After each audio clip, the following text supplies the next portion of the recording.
Pai, o senhor tá ficando caduco mesmo, né? Nem lembra mais onde guarda as coisas. Foi isso que meu filho Eduardo me disse, olhando nos meus olhos com aquele sorrisinho de canto de boca. Eu estava sentado na poltrona da sala, segurando uma xícara de café que já tinha esfriado, e ele ali, na minha frente com a carteira na mão. Minha carteira, que ele tinha acabado de tirar do bolso do meu paletó pendurado no cabide. Eu não respondi nada, só olhei para ele. E deixei ele pensar que eu realmente não tinha entendido o que estava acontecendo. Meu nome é Mário Santos, tenho 71 anos, e essa que vou contar para vocês é a história mais dura da minha vida. Não é fácil falar sobre isso, mas eu preciso. Preciso porque talvez você que está me ouvindo agora esteja passando por algo parecido, ou conheça alguém que está. E se essa história servir para abrir os olhos de uma pessoa sequer, então vale a pena reviver tudo isso. Antes de continuar, quero agradecer ao canal Café com Vovô por me dar esse espaço para contar minha história. E peço a você que está me escutando, se inscreva no canal, deixe um comentário dizendo de qual cidade você está nos ouvindo. Todo dia tem uma história nova aqui, e cada uma delas pode ser a que vai tocar seu coração. Agora me acompanha até o final, porque o que eu tenho para contar vai muito além do que você imagina. Nasci no interior de Maringá, numa fazenda de café onde meu pai era colono. Não tínhamos nada de nosso, mas tínhamos dignidade. Meu pai acordava às 4 da manhã todos os dias, com sol ou com chuva, para trabalhar na terra dos outros. E mesmo assim, nunca baixou a cabeça para ninguém. Ele me ensinou isso antes de morrer, quando eu tinha 15 anos. Me chamou no quintal, já doente, já sabendo que não ia durar muito, e disse: Mário, você pode não ter dinheiro, mas nunca deixa ninguém duvidar do seu caráter. Homem de verdade se faz na palavra e no trabalho. Eu gravei isso. Carreguei comigo a vida inteira. Saí da roça ainda jovem. Vim para Londrina tentar a vida. Arrumei emprego como cobrador de ônibus, depois virei motorista. Rodei o Paraná inteiro por 35 anos. Conheci cada curva da BR-369, cada parada de caminhoneiro, cada rodoviária desse estado. Era uma vida dura, mas era honesta. Eu acordava de madrugada, pegava o volante e passava o dia inteiro na estrada. Voltava para casa de noite, cansado, mas de cabeça erguida, porque eu sabia que cada centavo que eu ganhava era suado, era limpo. Casei com a Teresa quando eu tinha 26 anos. Ela era filha de um mecânico aqui de Londrina. A gente se conheceu numa festa de São João, dançamos a noite toda e 3 meses depois eu pedi ela em casamento. Não tinha dinheiro para uma festa grande, mas a gente se casou na igreja, com as famílias presentes, e foi o dia mais feliz da minha vida. A Teresa era tudo para mim. Mulher de fibra, trabalhadora, companheira. Ela costurava para fora, fazia bolos por encomenda, ajudava no que podia. Juntos, a gente foi juntando dinheiro, tijolo por tijolo, até conseguir comprar essa casa onde eu moro até hoje. O Eduardo nasceu 2 anos depois do casamento. Foi o primeiro e único filho. A Teresa teve complicações no parto e não pôde ter mais filhos depois disso. Mas para nós, ele era suficiente. Era nosso mundo. A gente criou ele com carinho, mas também com limite. Eu não era pai de ficar passando a mão na cabeça. Se ele fizesse coisa errada, levava bronca. Se precisasse de chinelada, levava chinelada. Mas também nunca faltou amor. Nunca faltou atenção. Eu trabalhava o dia todo, mas quando chegava em casa, sentava com ele, perguntava da escola, ajudava na lição. Levei ele para pescar no Lago Igapó, ensinei ele a andar de bicicleta. Fui em todas as reuniões da escola, fiz tudo o que um pai deve fazer. Ele cresceu, estudou, se formou em administração. Arrumou emprego numa empresa de logística aqui em Londrina. Conheceu a Júlia, uma moça bonita, educada, filha de comerciantes. Casaram. Tiveram a Laura, minha neta. Eu e a Teresa ficamos felizes. Achávamos que ele tinha se tornado um homem de bem, que tinha seguido o exemplo que a gente deu. Mas a vida, meu amigo, a vida tem dessas coisas. Às vezes a gente acha que conhece uma pessoa. Você cria, você ensina, você dá o sangue. E aí um dia você descobre que não conhece nada, que aquela pessoa virou outra coisa, algo que você não reconhece mais. A Teresa morreu faz 4 anos. Câncer no pâncreas. Foi rápido. Em 6 meses ela se foi. Eu segurei a mão dela até o último suspiro. ali na cama do hospital. Ela olhou para mim e disse: "Cuida do nosso filho, Mário. Cuida da nossa família." Eu prometi. Prometi que ia cuidar. Depois que ela se foi, eu fiquei sozinho nessa casa. A casa que a gente construiu juntos, que a gente encheu de memórias. Cada cômodo aqui tem um pedaço dela. A cozinha onde ela fazia bolo de fubá. A sala onde a gente assistia novela junto. O quarto onde a gente dormiu abraçado por 43 anos. Fiquei sozinho, mas fiquei de pé, porque eu sou homem. E homem aguenta. O Eduardo apareceu no velório, chorou, me abraçou, disse que ia estar mais presente, que agora eu podia contar com ele. Eu acreditei. Acreditei porque ele era meu filho, porque eu queria acreditar. Nos primeiros meses depois da morte da Teresa, ele realmente aparecia. Vinha aqui em casa uma vez por semana, trazia a Júlia e a Laura. A gente almoçava junto, conversava. Ele perguntava se eu estava bem, se precisava de alguma coisa. Eu achava aquilo bonito. Achava que a morte da mãe tinha feito ele valorizar o que ainda restava, que ele tinha amadurecido. Mas eu deveria ter percebido, deveria ter reparado nos detalhes, na forma como ele olhava em volta quando achava que eu não estava vendo, na forma como ele perguntava das coisas. "Pai, o senhor ainda tem aquele relógio de ouro que a mãe deu para o senhor? Onde o senhor guarda os documentos? A senha do banco, o senhor lembra de cor ou anota em algum lugar?" Perguntas. O tempo todo, perguntas. Mas eu, na minha inocência, achava que era só curiosidade. Achava que era cuidado de filho. Até que um dia, uns 4 meses depois da morte da Teresa, eu fui no banco. Era uma terça-feira de manhã, eu lembro bem. Fui tirar o dinheiro da minha aposentadoria para pagar as contas do mês. Cheguei lá, peguei a senha, sentei para esperar. Quando chegou minha vez, a moça do caixa me atendeu, passou o cartão e na hora que ia me dar o dinheiro, ela franziu a testa. "Seu Mário, o senhor já tinha vindo aqui essa semana?" Eu achei estranho. "Não, filha." "Por quê?" Ela olhou para a tela do computador e depois para mim. "É que teve um saque de R$ 2.000 na sua conta na sexta-feira passada." R$ 2.000. Eu senti o sangue gelar. "Moça, eu não vim aqui sexta-feira. Não tirei dinheiro nenhum." Ela ficou sem graça, pediu licença, chamou o gerente. O gerente veio, me cumprimentou, me levou para a sala dele. Conhecia ele há anos, o Rodrigo. Rapaz sério, educado. Ele sentou comigo, me ofereceu um café e foi direto ao ponto. "Seu Mário, eu já vinha reparando. Nos últimos meses tem tido saques grandes na sua conta. Quase todo mês. R$ 1.000 aqui, 2.000 ali. Achei estranho porque o senhor sempre foi uma pessoa controlada, nunca gastou dessa forma." Eu fiquei em silêncio, tentando processar aquilo, tentando entender. Rodrigo continuou. "Eu tenho o extrato aqui. Quer dar uma olhada?" Peguei o papel que ele me entregou. E lá estava. Saque após saque. Valores altos. Em datas que eu não tinha ido ao banco. Somando tudo, já tinha saído quase R$ 15.000 da minha conta. R$ 15.000. Não era só o dinheiro. Era o que aquilo significava. Alguém estava roubando de mim. Alguém tinha acesso à minha conta, ao meu cartão, à minha senha. E só tinha uma pessoa no mundo que sabia dessas coisas. Só tinha uma pessoa que eu tinha confiado. Eduardo. Saí do banco naquele dia e voltei para casa como um zumbi. Entrei, sentei na mesma poltrona onde eu estou sentado agora e fiquei olhando para o vazio. A casa estava em silêncio. Aquele silêncio pesado que dói no peito.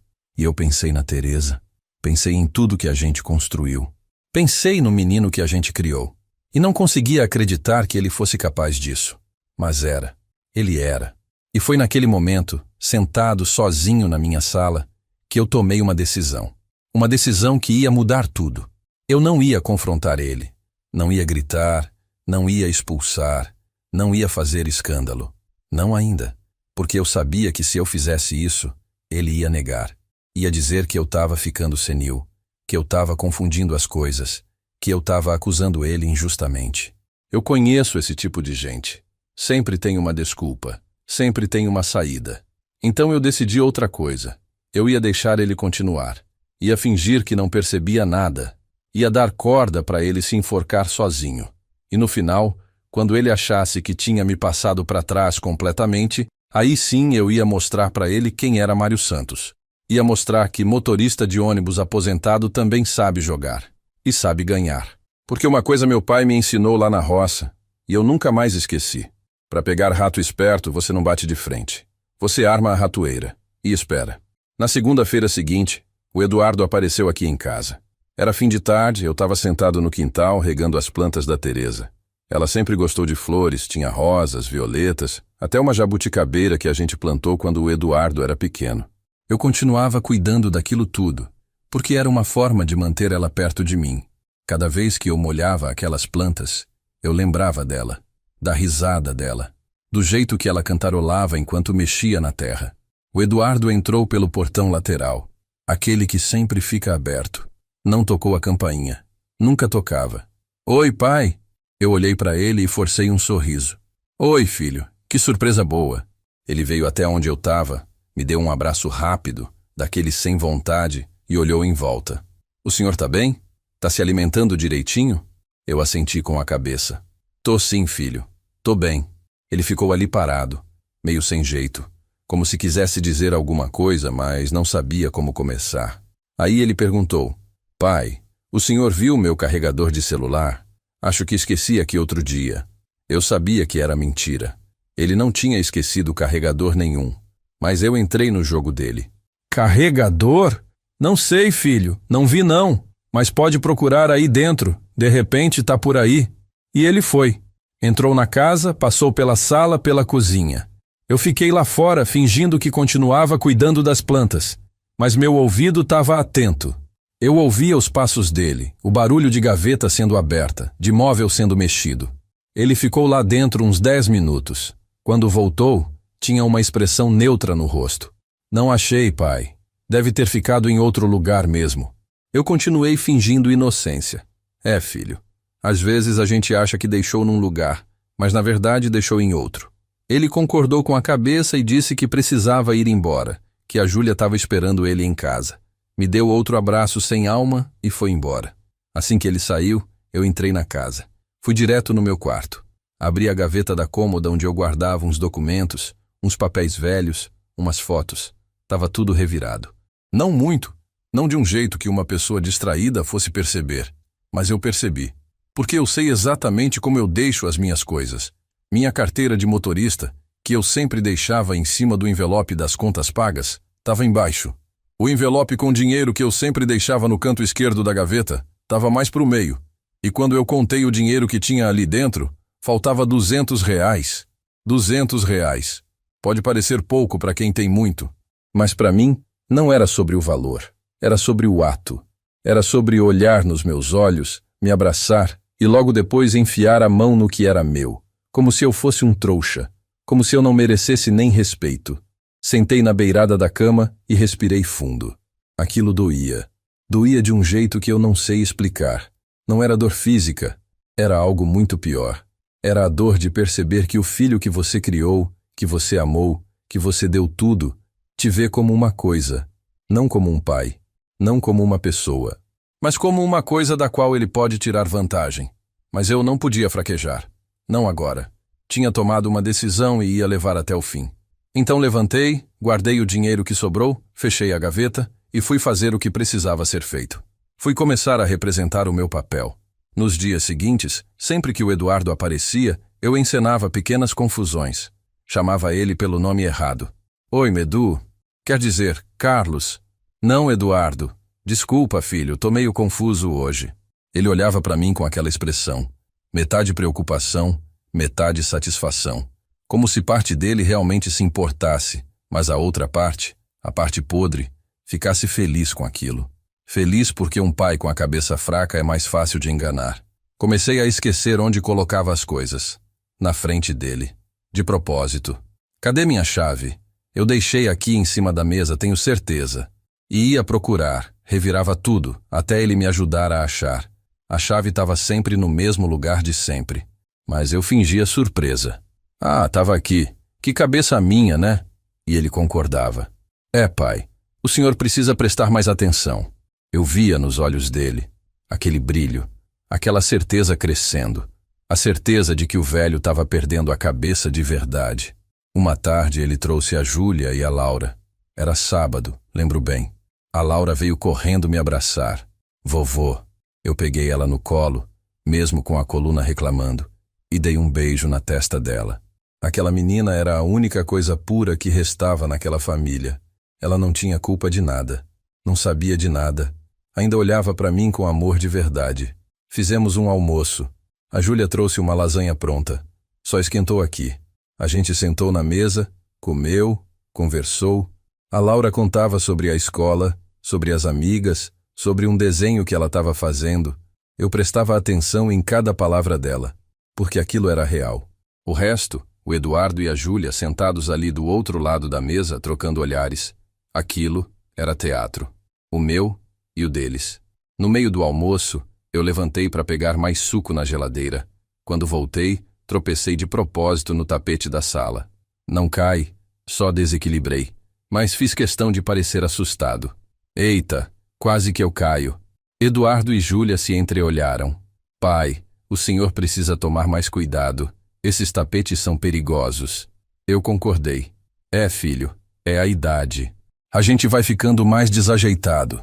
E vi a Júlia dar um sorriso pequeno, quase imperceptível, como se ela também tivesse percebido, como se ela também estivesse no plano. Foi nesse momento que eu entendi. Não era só o Eduardo. A Júlia também sabia. Talvez até fosse ideia dela. Talvez ela tivesse sido quem plantou a semente na cabeça dele. Seu pai tá velho, Eduardo. Ele não vai durar muito. E quando ele morrer, a gente herda tudo. Mas por que esperar? Por que não começar a pegar agora, aos poucos? Ele nem vai perceber. Pensar nisso me dava náusea, mas eu engoli e continuei comendo minha lasanha, fingindo que estava tudo bem, fingindo que eu era só um velho cansado, confuso, inofensivo. Depois do almoço, o Eduardo pediu para usar o banheiro. A Júlia ficou na sala comigo e com a Laura, que estava assistindo o desenho na TV. Eu aproveitei e disse, como se fosse uma coisa boba: Júlia, eu tô pensando em ir no médico. Ando esquecendo muito as coisas. Acho que não é normal. Ela olhou para mim com aquela cara de falsa preocupação. É mesmo, seu Mário? O senhor quer que eu marque uma consulta para o senhor? Eu balancei a cabeça. Não precisa, filha. Eu mesmo marco. Só tô comentando. Mas eu sabia. Sabia que assim que eles saíssem daqui, ela ia contar pro Eduardo. Ia dizer, seu pai tá achando que tá com problema de memória. Tá pensando em ir no médico. E eles iam se preocupar. Não comigo, mas com o plano deles. Porque se eu fosse no médico e descobrisse que não tinha nada de errado comigo, ia estragar tudo. E foi exatamente isso que aconteceu. Na semana seguinte, o Eduardo me ligou. Pai, eu e a Júlia conversamos. A gente acha melhor eu ir com o senhor no médico para me certificar que tá tudo bem. O senhor não se importa, né? Eu fingi alívio. Claro que não, filho. Fico até mais tranquilo de você ir comigo. Ele marcou a consulta. Numa clínica particular, com um geriatra. Um médico que ele escolheu. E foi aí que eu percebi a profundidade do plano dele. Ele não queria só me roubar. Ele queria me invalidar. Queria um laudo médico que dissesse que eu tinha demência, que eu não era mais capaz de cuidar de mim mesmo, que eu precisava de um tutor. E adivinha quem seria esse tutor? Ele mesmo. O Eduardo, meu filho. Com um papel desses na mão, ele poderia fazer o que quisesse. Vender minha casa, pegar todo o meu dinheiro, me internar num asilo. E eu não poderia fazer nada, porque oficialmente eu seria um velho senil, incapaz. Mas ele não sabia de uma coisa. Ele não sabia que eu já tinha percebido tudo e que eu também estava jogando. Quando chegou o dia da consulta, eu me arrumei, coloquei minha roupa mais simples e esperei ele vir me buscar. Entrei no carro dele com a postura curvada, andando devagar, me apoiando na porta. Ele olhou para mim com aquela piedade falsa. Tá tudo bem, pai? Eu sorri fraco. Tô sim, filho. Só um pouco cansado. E enquanto a gente ia pela Avenida Higienópolis em direção à clínica, eu olhava pela janela e pensava, pode continuar achando que tá me enganando, meu filho. Pode continuar, porque quando chegar a hora, você vai descobrir quem realmente foi feito de bobo nessa história. A ratoeira estava armada, e o rato nem desconfiava. A sala de espera da clínica era bonita. Dessas clínicas particulares cheias de sofá de couro, revistas novas, ar-condicionado gelado. O tipo de lugar que eu nunca frequentei na vida. Sempre fui de posto de saúde, de SUS, de esperar 3 horas para ser atendido sentado num banco duro. Mas ali não. Ali era diferente. Ali era onde gente com dinheiro vinha resolver seus problemas. Ou criar problemas para os outros. Eu estava sentado ao lado do Eduardo folheando uma revista que nem estava lendo de verdade. Só passava as páginas de vez em quando, mantendo a encenação. Ele mexia no celular, mandando mensagem para alguém. Provavelmente para Júlia. Provavelmente avisando que a gente tinha chegado, que logo o médico ia me atender, que o plano estava seguindo. Uma enfermeira chamou meu nome. Mário Santos? Eu levantei devagar, fingindo dificuldade. Eduardo se levantou junto, me pegou pelo braço como se eu fosse cair a qualquer momento. Calma, pai, eu te ajudo. A gente seguiu a enfermeira por um corredor até uma sala no final. A porta tinha uma placa dourada. Dr. Renato Campos, geriatria. Entramos. O médico era um homem de uns 50 anos, cabelo grisalho bem cortado, jaleco impecável, óculos de grau caro. Ele se levantou, apertou minha mão com firmeza, depois a do Eduardo. Bom dia, seu Mário. Bom dia, Eduardo. Sentem-se, por favor. A gente sentou. Eu na cadeira de frente para a mesa dele, Eduardo do meu lado. O doutor. Renato abriu uma pasta, pegou uma caneta e olhou para mim com aquele jeito profissional. Seu Mário, me conte, como o senhor tem se sentido ultimamente? Eu deixei um silêncio antes de responder. Olhei para o lado, como se estivesse tentando lembrar. Ah, doutor, eu tenho esquecido muito as coisas. Sabe como é, né? A idade vai chegando. Ele anotou algo. Que tipo de coisas o senhor tem esquecido? Eu respirei fundo, fiz cara de constrangimento. Ah, doutor, às vezes eu esqueço onde deixei a chave. Ou esqueço se já tomei o remédio da pressão. Outro dia, eu fui no mercado e esqueci o que tinha ido comprar. Mentia. Eu não tinha ido em mercado nenhum. Minha memória estava perfeita. Mas eu precisava convencer aquele homem de jaleco que eu estava decadente. O Eduardo entrou na conversa, como eu sabia que ia entrar. Doutor, eu tenho percebido que meu pai está piorando. Ele repete as mesmas histórias várias vezes. Às vezes ele me chama por outro nome. Semana passada ele quase caiu dentro de casa. O médico olhou para mim, depois para o Eduardo, e voltou a anotar. Entendo. Seu Mário, o senhor mora sozinho? Eu assenti. Moro sim, doutor. Desde que minha esposa faleceu faz 4 anos. Doutor Renato continuou com as perguntas. Me pediu para dizer que dia era hoje. Eu acertei. Me pediu para repetir 3 palavras que ele falou. Eu acertei também. Me pediu para fazer uns cálculos simples de cabeça. Acertei tudo. Vi a frustração passar rápido nos olhos do Eduardo. Porque eu estava acertando. E aquilo não era o que ele queria. Aí o médico mudou a tática. Seu Mário, eu vou fazer algumas perguntas e o senhor responde com calma, tá bom? Eu concordei. Ele começou. O senhor sabe o nome do presidente da República? Eu fingi que estava pensando. Deixei um silêncio longo. Tempo demais. E então respondi errado, de propósito. Dei um nome antigo. O médico anotou. E o senhor sabe em que cidade estamos agora? Dessa vez eu respondi certo. Londrina, doutor. Ele fez mais algumas perguntas. Algumas eu acertava, outras eu errava de propósito. Sempre misturando. Porque se eu errasse tudo ia ficar óbvio que era fingimento. Mas se eu acertasse tudo, o Eduardo ia desconfiar. Depois dos testes, o Dr. Renato se recostou na cadeira e juntou as mãos. Seu Mário, pelo que eu observei aqui, o senhor apresenta alguns sinais de declínio cognitivo. Pode ser apenas o envelhecimento natural, mas também pode ser um estágio inicial de demência. Eu gostaria de pedir alguns exames. Ressonância, exame de sangue, uma avaliação neuropsicológica mais detalhada. Eu fingi preocupação. É sério, doutor? Ele deu um sorriso tranquilizador, daqueles que médico aprende na faculdade. Vamos investigar melhor. Mas é importante o senhor não ficar sozinho por muito tempo. Seria bom ter alguém por perto. Eduardo aproveitou a deixa. Doutor, eu estava pensando nisso. Eu trabalho o dia todo, mas talvez eu possa contratar alguém para ficar com meu pai durante o dia. Ou então, não sei, ver outras opções. Outras opções. Eu sabia o que aquilo significava. Asilo. Lar de idosos. Um lugar para me enfiar e esquecer que eu existo enquanto eles ficam com tudo que é meu. O médico pareceu gostar da ideia. Sim, ter um acompanhante pode ser muito útil. E dependendo dos resultados dos exames, a gente pode avaliar outras alternativas também. Eles conversaram mais um pouco, combinaram os exames, marcaram retorno.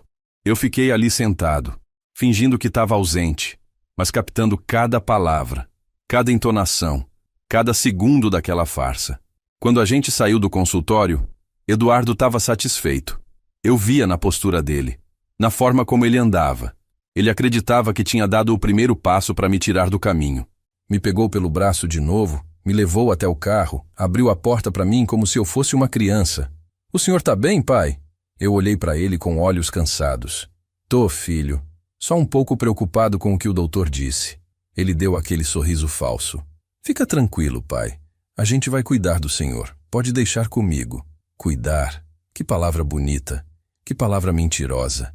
No caminho de volta para casa, ele falou sobre os exames, sobre como era importante eu fazer tudo certinho, sobre como ele ia estar comigo em cada etapa. Eu só balançava a cabeça e concordava. Mas por dentro, eu estava pensando em outra coisa. Eu estava pensando no próximo passo do meu plano.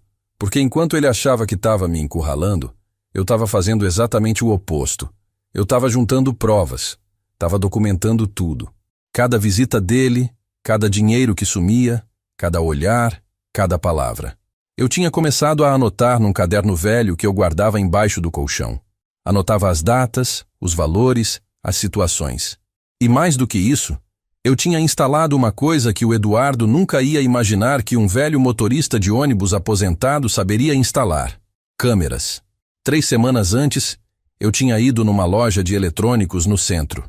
Conversei com um rapaz de lá, um menino novo, atencioso. Expliquei que eu queria câmeras de segurança para casa, daquelas pequenas, discretas, que gravam tudo.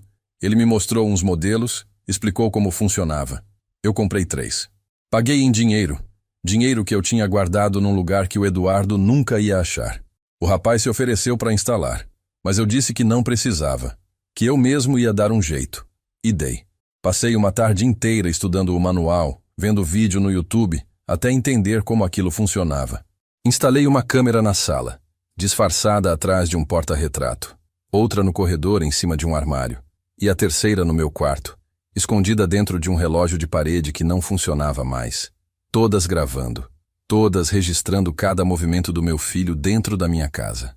Cada vez que ele abria uma gaveta, cada vez que ele pegava dinheiro, cada vez que ele achava que estava sozinho e deixava a máscara cair. Eu tinha tudo. Tinha vídeo dele entrando no meu quarto quando eu fingia que estava dormindo. Tinha vídeo dele pegando minha carteira, tirando dinheiro, colocando de volta como se nada tivesse acontecido. Tinha vídeo dele conversando com a Júlia no telefone, rindo, planejando. Eu tinha provas. E mais do que isso, eu tinha feito algo que ele nunca ia esperar. Eu tinha ido num advogado. Não qualquer advogado. Um velho amigo meu da época que eu dirigia ônibus. Dr. Osvaldo. A gente se conheceu há mais de 20 anos quando ele pegava meu ônibus todo dia para ir trabalhar. A gente conversava, criou amizade. Ele prosperou, virou um advogado respeitado aqui em Londrina. Mas nunca esqueceu de mim. Fui no escritório dele numa tarde de quinta-feira, sem avisar o Eduardo. Contei tudo. Mostrei o extrato bancário, mostrei as anotações, contei sobre as câmeras. Dr. Osvaldo me ouviu em silêncio, com aquela cara séria de quem já viu muita coisa ruim nessa vida. Quando terminei, ele suspirou. "Mário, isso é mais comum do que você imagina. Filho roubando pai, família se voltando contra idoso. É triste, mas é real." Perguntei o que eu podia fazer.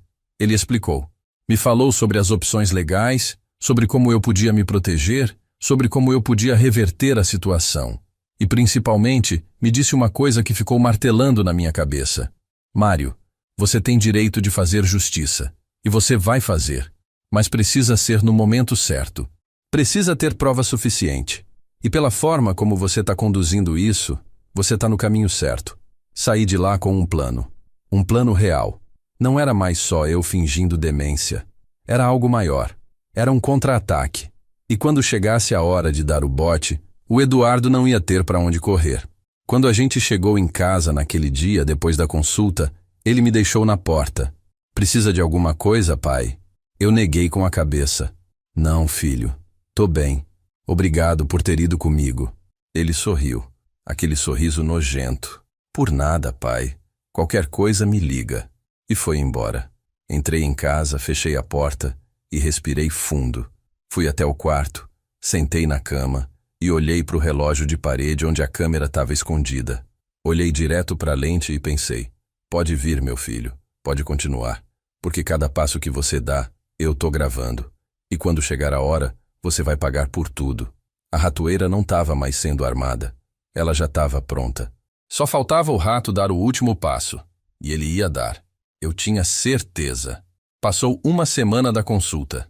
Uma semana onde o Eduardo não apareceu nem uma vez. Nem para saber como eu estava, nem para perguntar dos exames, nada. Mas eu não me iludi achando que ele tinha desistido. Eu sabia que ele era ocupado, planejando, calculando, esperando o momento certo para dar o próximo passo. Foi numa tarde de sábado que a campainha tocou. Eu estava na cozinha, tomando um café, comendo um pão com manteiga. Levantei, fui até a porta e quando abri, quase não acreditei. Era a Laura, sozinha, minha neta, com aquela mochilinha rosa nas costas, segurando um caderno de desenho. Oi, vovô! Ela me abraçou pela cintura e eu senti o coração apertar. Aquela menina era pura, era inocente. Não tinha nada a ver com a podridão dos pais dela. Abracei ela de volta e perguntei: Laura, o que você está fazendo aqui, filha? Cadê seu pai e sua mãe? Ela entrou em casa pulando como criança faz. A mamãe deixou eu vir. Ela disse que o vovô estava sozinho e que ia ser bom eu fazer companhia para o senhor. Ela está no salão cortando o cabelo e o papai foi resolver umas coisas. Resolver umas coisas. Sempre resolvendo coisas. Provavelmente no banco, tirando mais dinheiro da minha conta. Ou na imobiliária, vendo quanto valia a minha casa. Mas eu não podia pensar nisso agora. Não com a Laura aqui, me olhando com aqueles olhos cheios de amor verdadeiro. Que bom que você veio, minha netinha. Vem, vem. Quer comer alguma coisa? Tem bolo que a dona Maria do lado fez e me trouxe ontem. Ela balançou a cabeça animada. A gente foi para a cozinha. Cortei um pedaço de bolo para ela, servi suco e sentamos na mesa. Ela comeu enquanto me contava sobre a escola, sobre um trabalho de ciências que ela estava fazendo, sobre a professora nova que era muito legal. Eu escutava cada palavra, cada detalhe, porque aquilo ali, aquele momento, era real. Era a única coisa real que ainda restava naquela família destruída. Depois que ela terminou de comer, pegou o caderno de desenho que tinha trazido. Vovô, eu fiz um desenho para o senhor. Quer ver? Abriu o caderno numa página e me mostrou. Era um desenho de uma casa, com flores no jardim e 3 pessoas na frente. Uma pessoa alta, que devia ser eu. Uma menor, que era ela. E outra do lado, uma mulher, com um vestido azul. Quem é ela, Laura? Apontei para a figura do vestido azul. Ela sorriu, meio tímida. É a vovó Teresa. Eu sei que ela já morreu, mas a professora disse que a gente pode desenhar as pessoas que a gente ama, mesmo se elas não estão mais aqui. Aí eu desenhei a vovó com a gente, porque eu sei que o vovô sente saudade dela. Senti um nó na garganta. Aquela menina tinha 12 anos e já entendia mais de amor e de perda do que o pai dela jamais ia entender. Segurei o desenho com cuidado, como se fosse a coisa mais preciosa do mundo. Tá lindo, Laura. Muito lindo. Obrigado, minha filha. Vou guardar ele com muito carinho. Ela ficou toda feliz. Pegou um lápis de cor e começou a fazer outro desenho ali mesmo, na mesa da cozinha, enquanto eu só observava. Ficamos ali a tarde toda. Ela desenhando, eu contando histórias da minha época de motorista. Contei sobre as viagens longas, sobre os passageiros engraçados, sobre aquela vez que um porco fugiu de um caminhão e invadiu a estrada, e eu tive que desviar. Ela ria, fazia perguntas, queria saber mais. Era bom, era simples. Era o que família deveria ser. Até que ela perguntou algo que me pegou de surpresa. Vovô, é verdade que o senhor está doente? Parei. Olhei para ela. Por que você pergunta isso, Laura? Ela baixou o olhar, meio sem graça. Porque eu escutei o papai conversando com a mamãe. Eles disseram que o vovô está esquecendo as coisas, que o vovô pode ter uma doença na cabeça. É verdade? Respirei fundo. Não podia mentir para ela, mas também não podia contar a verdade. Não ainda. Então escolhi minhas palavras com cuidado.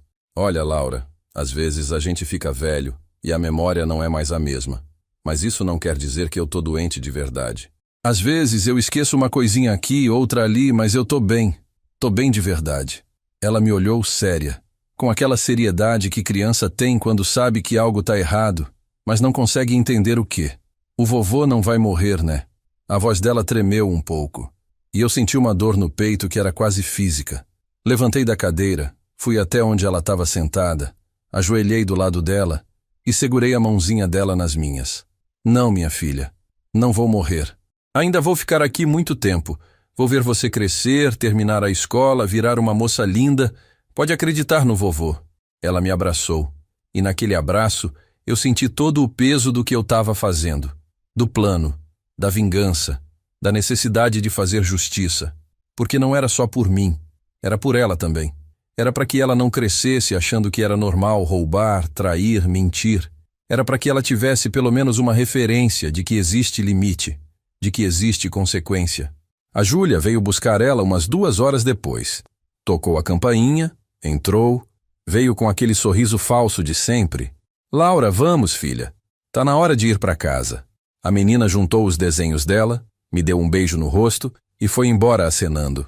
Tchau, vovô, eu te amo. Eu acenei de volta. Eu também te amo, minha netinha. Quando elas foram embora, fechei a porta e fiquei parado ali no meio da sala. Olhei em volta, a casa vazia, silenciosa, e pensei em tudo que eu tinha construído. Aquela casa, aquela vida, tudo feito com trabalho honesto. E agora, meu próprio filho estava tentando arrancar isso de mim enquanto eu ainda estava vivo. Fui até o quarto, abri o armário e peguei uma caixa de sapato velha que eu guardava no alto. Dentro tinha fotos antigas. Fotos da época que o Eduardo era criança. Tinha uma foto dele com uns 5 anos, sentado no meu colo, no banco do ônibus que eu dirigia. Ele estava com um bonezinho, sorrindo para a câmera, feliz. Tinha outra foto dele no dia da formatura, de beca, me abraçando. Outra do casamento dele com a Júlia. Os 3 juntos, eu, ele e a Teresa. Fiquei olhando aquelas fotos e tentando entender. Onde foi que eu errei? Onde foi que o menino daquelas fotos virou o homem que hoje me roubava? Dei amor demais? Dei de menos? Fui ausente? Fui presente demais? Não conseguia achar resposta. Talvez não tivesse resposta. Talvez algumas pessoas simplesmente mudam, e não tem nada que você possa fazer para impedir. Guardei as fotos de volta na caixa, fechei o armário, e naquele momento tomei uma decisão. Eu não ia mais ter dúvida. Não ia mais questionar se eu estava fazendo a coisa certa, porque eu estava. Eu estava fazendo justiça. E se isso ia doer, se isso ia destruir o que restava da nossa relação, que doesse, que destruísse, porque já não tinha mais nada para salvar mesmo. Na segunda-feira de manhã, recebi uma ligação. Era da clínica. A secretária do Dr. Renato, me avisando que os exames tinham ficado prontos e que eu precisava agendar o retorno. Liguei para o Eduardo para avisar. Ele atendeu no segundo toque. Oi, pai. Oi, filho. A clínica ligou. Os exames ficaram prontos. Fez um silêncio do outro lado. Depois ele disse, tá bom, eu marco o retorno para o senhor. Semana que vem, pode ser? Eu concordei. Pode, filho. Marca aí. Desliguei o telefone e fui até a sala. Sentei na poltrona, liguei a televisão, mas não estava prestando atenção em nada. Minha cabeça estava em outra coisa. Estava no retorno, no que o médico ia dizer, no que o Eduardo esperava ouvir, e no que eu ia fazer quando tudo isso chegasse no ponto que eu queria. Porque o retorno não era só sobre os exames. Era sobre entregar a corda para o Eduardo se enforcar de vez. Era sobre deixar ele achar que tinha ganhado, para que a queda fosse ainda maior. Passei os dias seguintes na rotina, cuidando da casa, das plantas, fingindo normalidade. Mas toda noite, antes de dormir, eu ia até o computador velho que eu tinha no quartinho dos fundos, aquele que a Teresa usava para ver receita na internet. Ligava ele, acessava as câmeras pelo aplicativo que o menino da loja tinha me ensinado a usar e assistia às gravações. Via o Eduardo entrando em casa quando eu não estava, ou quando eu fingia que estava dormindo. Via ele abrindo gavetas, procurando coisas, pegando dinheiro. Via a cara dele quando ele achava que estava sozinho. Aquela cara de satisfação. Aquela cara de quem acha que é esperto demais para ser pego. Salvava tudo. Cada vídeo, cada prova. Colocava num pendrive que eu guardava dentro de um livro velho na estante. Um livro que o Eduardo nunca ia abrir porque ele nunca foi de ler. Dom Casmurro. Até hoje tá lá. intacto, esperando. E enquanto eu fazia isso, enquanto eu juntava prova atrás de prova, eu pensava na Teresa. Pensava no que ela diria se tivesse viva. Será que ela ia me apoiar? Será que ia me pedir para perdoar o filho, para relevar? Ou será que ela, vendo o que ele tinha se tornado, ia fazer a mesma coisa que eu? Eu acredito que sim. Acredito que ela ia entender. Porque a Teresa era justa. E justiça não é sobre perdoar quem não merece perdão. Justiça é sobre fazer o certo, mesmo quando dói. O dia do retorno chegou. Eduardo me buscou de manhã cedo. Entramos no carro, seguimos para a clínica. Eu estava calmo, mais calmo do que nunca. Porque eu sabia que dali a pouco o jogo ia entrar na fase final. E quando entrasse, não ia ter volta. O Eduardo não sabia, mas ele já tinha perdido. O consultório do Dr. Renato estava exatamente igual da última vez. Mesma sala, mesmo cheiro de ar-condicionado gelado misturado com perfume caro, mesma cadeira de couro onde eu sentei. A diferença é que dessa vez, quando a gente entrou, o médico já tinha uma pasta grossa em cima da mesa. Meus exames, meu suposto diagnóstico, a arma que o Eduardo estava esperando para usar contra mim. Dr. Renato cumprimentou a gente, pediu para sentarmos e foi direto ao assunto. Abriu a pasta, tirou uns papéis cheios de números e termos médicos que eu não entendia, mas fingi que tentava entender. Ele ajeitou os óculos e começou a falar. Seu Mário, eu analisei todos os exames que o senhor fez. A ressonância, os exames de sangue, os testes neuropsicológicos. Fez uma pausa. Olhou para mim, depois para o Eduardo. E pelos resultados, o senhor apresenta sinais compatíveis com um quadro de comprometimento cognitivo leve, possivelmente evoluindo para demência em estágio inicial. Deixei meu rosto cair. Fingi surpresa, fingi medo. Como assim, doutor? Demência? Ele levantou a mão num gesto de calma. Calma, seu Mário. É um estágio inicial. Ainda não é uma demência avançada. Mas pelos testes, o senhor tem apresentado dificuldade em memória recente, desorientação temporal leve e alguns lapsos de julgamento. Mentira. Tudo mentira. Eu sabia que aqueles exames tinham sido feitos corretamente. Eu tinha ido em cada um deles. Tinha respondido cada pergunta. Mas eu tinha respondido do jeito que precisava responder. Tinha errado de propósito. Tinha me confundido de propósito. Porque eu sabia que era isso que eles queriam. O Eduardo se inclinou para frente na cadeira, com aquela cara de preocupação falsa. Doutor, e o que a gente faz? Tem tratamento? Meu pai precisa de acompanhamento? Dr. Renato juntou as mãos sobre a mesa. Sim, existe tratamento. Medicação que pode retardar a progressão, acompanhamento médico regular. Mas uma coisa é fundamental. O seu Mário não pode mais ficar sozinho. Ele precisa de alguém que cuide dele, que administre as coisas dele. Principalmente questões financeiras, documentos importantes, decisões do dia a dia. Ali estava. A frase que o Eduardo queria ouvir. Vi nos olhos dele. Aquele brilho de vitória. Aquela certeza de que agora ele tinha o aval médico para fazer o que quisesse. Ele olhou para mim, pegou na minha mão, apertou de leve. Pai, o senhor ouviu o que o doutor falou? O senhor não pode ficar sozinho. Eu vou cuidar do senhor. Pode deixar. Eu forcei um sorriso fraco. Obrigado, filho. Eu sei que posso contar com você. Dr. Renato continuou falando. Explicou sobre os remédios, sobre as consultas de acompanhamento, sobre a importância de manter uma rotina. E então disse algo que eu sabia que ia vir. Eduardo, seria interessante vocês pensarem em questões legais também. Uma procuração, por exemplo. Ou até uma curatela, dependendo de como o quadro evoluir. Assim fica mais fácil vocês cuidarem dos assuntos do seu pai sem complicação. Curatela. Interdição. Eu sabia o que aquilo significava. Significava que eu seria declarado incapaz, que eu perderia o direito de assinar meu próprio nome, de mexer no meu dinheiro, de decidir sobre a minha vida. E o Eduardo se tornaria meu curador legal. Teria acesso a tudo. Poderia fazer o que quisesse. Vender minha casa, gastar meu dinheiro, me trancar num asilo. Tudo de forma completamente legal. Eduardo concordou com tudo que o médico disse. Sim, doutor. Eu já estava pensando nisso. Vou procurar um advogado para me orientar sobre esses trâmites. Dr. Renato assentiu aprovando. Ótimo. Quanto antes resolverem isso, melhor. E seu Mário, o senhor entende que isso é para o seu próprio bem, né? Para o senhor ficar protegido. Eu olhei para ele e balancei a cabeça devagar. Entendo, doutor. Entendo. Saímos de lá com uma receita de remédios que eu nunca ia tomar. Um pedido de retorno para dali 3 meses. E a certeza do Eduardo de que ele tinha ganhado. No carro, ele estava eufórico. Tentava disfarçar, mas eu via. Via na forma como ele batucava os dedos no volante, na forma como ele assobiava baixinho, na forma como ele olhava para frente com aquele sorrisinho satisfeito. Pai, não precisa ficar preocupado. A gente vai cuidar de tudo. Eu vou falar com a Júlia. A gente vai se organizar para ajudar o senhor. Talvez até seja bom o senhor vir morar com a gente por um tempo. O que o senhor acha? Eu sabia que aquilo era mentira. Ele não ia me levar para morar com ele. Ele ia me internar. Mas eu fingi considerar a ideia.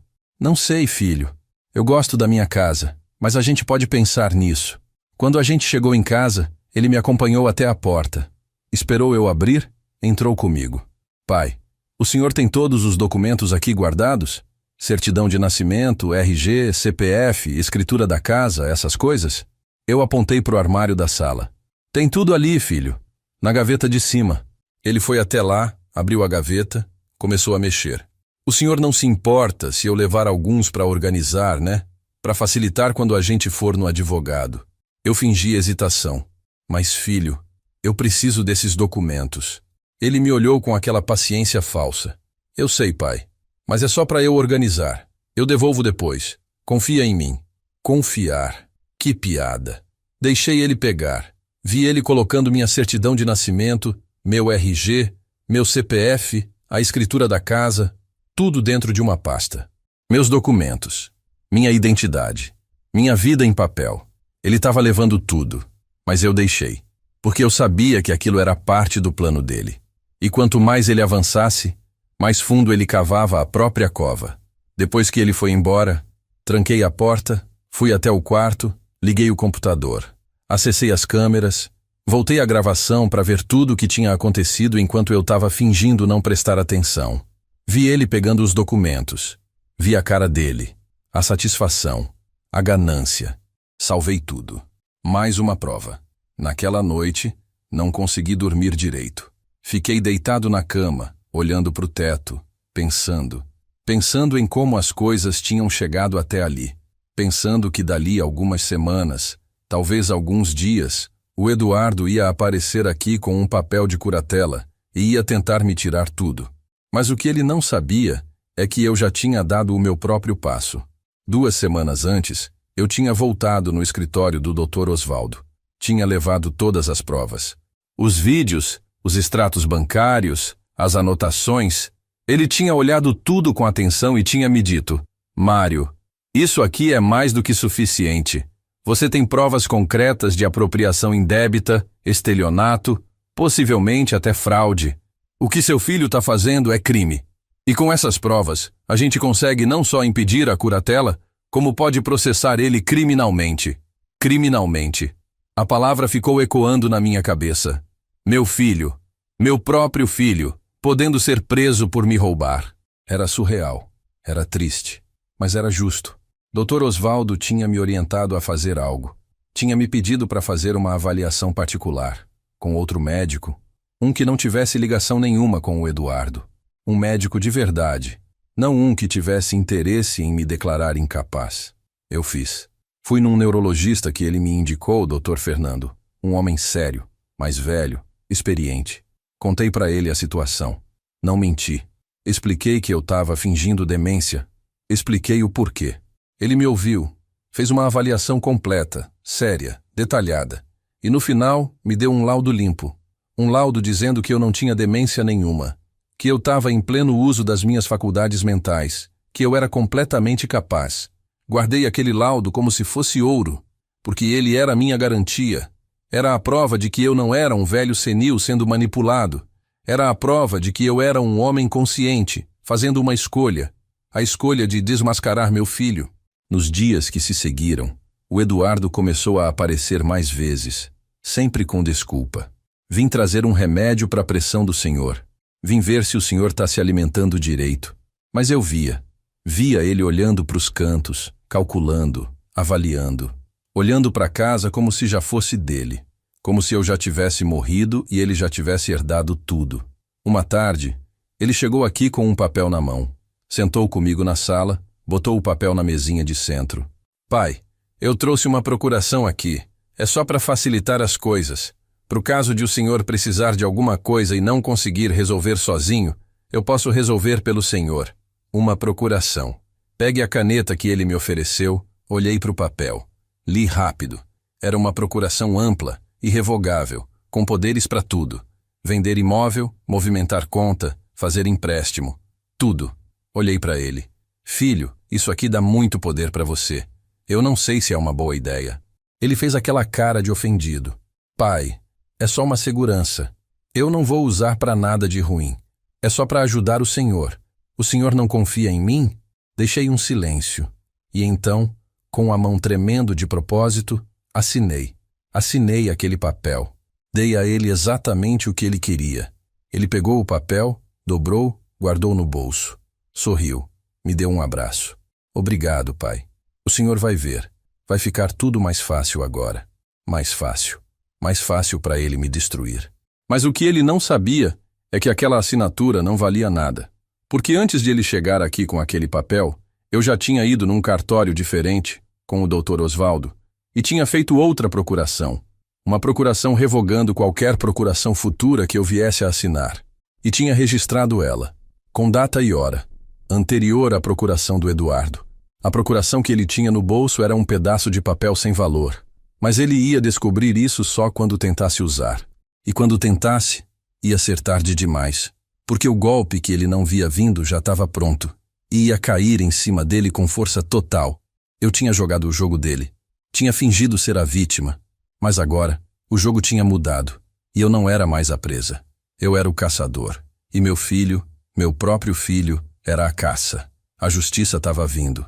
E quando viesse, não ia ter perdão. Passou uma semana desde que o Eduardo saiu daqui com aquela procuração no bolso. Uma semana de silêncio. Ele não apareceu, não ligou, não mandou mensagem. Nada. E eu sabia o que isso significava. Significava que ele estava ocupado. Ocupado colocando o plano dele em ação. Ocupado achando que tinha ganhado. Foi numa quinta-feira de manhã que o telefone tocou. Número desconhecido. Atendi. Alô? Do outro lado, uma voz feminina, formal. Bom dia, estou falando com o Sr. Mário Santos? Confirmei. Sou eu. Ela se apresentou. Meu nome é Carla, sou gerente do Banco do Brasil, Agência Centro. O senhor tem conta aqui conosco? Eu sabia onde aquilo ia dar. Tenho sim, ela continuou. Senhor Mário, eu preciso confirmar uma informação. O senhor autorizou um procurador, o senhor Eduardo Santos, a movimentar sua conta? Fingi confusão. Procurador? Não, quer dizer, ele é meu filho, mas eu não lembro de autorizar nada não. A voz dela ficou mais séria. É que o senhor Eduardo esteve aqui ontem com uma procuração, dizendo que tinha poderes para movimentar sua conta. Ele tentou fazer um saque de 30 mil reais. 30 mil reais. Quase tudo que eu tinha na conta. Ele não estava começando devagar. Ele estava indo com tudo. Continuei no personagem. 30 mil? Mas eu não autorizei isso não, moça. Ela explicou. Por isso eu tô ligando, senhor Mário. A procuração que ele apresentou parece válida, mas como é um valor alto e o senhor nunca fez esse tipo de movimentação, nosso sistema barrou automaticamente. A gente precisa da confirmação pessoal do senhor para liberar. Respirei fundo, fingindo nervosismo. Não, moça, não libera não. Eu não quero que ninguém mexa no meu dinheiro. Ela ficou em silêncio por um segundo. Tá bom, senhor Mário. Vou bloquear qualquer movimentação com essa procuração. O senhor pode vir aqui na agência quando puder para a gente regularizar isso? Prometi que ia. Desliguei o telefone e fiquei parado ali, sentado na poltrona, processando. 30 mil reais. Ele tinha tentado levar 30 mil reais de uma vez. Não era mais furto, era assalto. E agora que o banco tinha barrado, ele ia saber que algo deu errado. Ia saber que o plano dele tinha um furo. E ia vir atrás de mim para entender o que aconteceu. Não demorou. 2 horas depois, o Eduardo estava batendo na minha porta. Nem tocou campainha. Bateu, com força. Abri a porta e ele entrou como um furacão. A cara dele estava diferente. Não era mais aquela cara de filho prestativo. Era outra coisa. Era raiva. Pai, o que o senhor fez? Fingi não entender. O que eu fiz, filho? Do que você está falando? Ele chegou perto de mim apontando o dedo. O banco ligou para o senhor? Ligou, né? E o senhor falou que não autorizou a procuração. Dei um passo para trás, mantendo a postura de velho, assustado. Filho, eu não entendi direito o que a moça falou. Ela perguntou sobre um saque grande. Eu fiquei com medo e disse que não sabia de nada. Ele passou a mão no rosto, tentando se controlar. Pai, a gente conversou sobre isso. O senhor assinou a procuração para eu poder ajudar o senhor com essas coisas. Lembra? Balancei a cabeça devagar. Eu lembro de assinar um papel, mas... Eu não sei, filho. 30 mil reais é muito dinheiro. Para que você precisa de 30 mil reais? A máscara dele caiu um pouco. Não é para mim, pai. É para o senhor.